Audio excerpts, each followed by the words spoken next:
Praise the Lord. ஆண்டவர் நமக்கு ஒரு காரியத்தை செய்வேன்னு சொல்லிட்டாருன்னா நம்ம அவ்வளோ மகிழ்ச்சியா இருப்போம். ஆண்டவரே, இந்த வேலையை எனக்கு தர போறீங்க, இந்த ஊழிய காரியத்துல இதை செய்வேன்னு சொல்லிட்டீங்க, செய்ய போறீங்க, இந்த திருமண காரியத்தை நடத்தி வைப்பேன்னு சொல்லிட்டீங்க, நடத்த போறீங்க அப்படின்னு நம்ம மகிழ்ச்சியா இருப்போம்.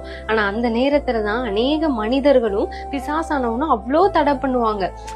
நம்மள அநேகர் என்ன பண்றதுன்னா மனம் சோர்ந்து போய் உடைஞ்சு போய் அழுவாங்க. என்ன ஆண்டவரே, இது எனக்கு கிடைக்க இருக்கும் போது இவ்வளோ தடை ஏற்படுதே, இது கிடைக்காது போல இருக்கே அப்படிலாம் பயந்துக்குவோம். ஆனா நான் சொல்றேன், நிச்சயமா நீங்க பயப்படவே வேணாம். ஆண்டவர் சொன்னதை நிச்சயம் உங்க வாழ்க்கையில் நிறைவேற்றுவார். ஒரு பெஸ்ட் எக்ஸாம்பிள் சொல்லவா? ஆபிரகாமுக்கு ஆண்டவர் சொன்னாரு, 430 வருஷத்துக்கு அப்புறம் உன்னுடைய ஜனங்களை எகிப்துல இருந்து நான் பாலும் தேனும் ஓடுகிற தேசத்துக்கு கொண்டு போவேன்னு. ஆபிரகாம் மரிச்சிட்டாரு. அதே போல 430 வருஷம் ஆகுது. அந்த ஜனங்களுக்கு தேவன் யாருன்னு கூட தெரியல.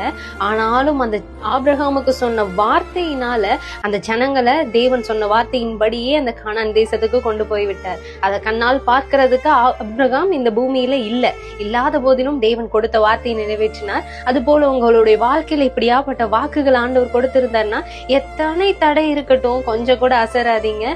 நீங்க செய்ய வேண்டியது ஒன்றே ஒன்றுதான், அவரை சந்தோஷமா துதிங்க. அவர் செய்ய போகிறத கண்டு இந்த மனிதர்களும் பிசாசானவனும் வெட்கப்பட்டு போவார்களாக. ஆமென்.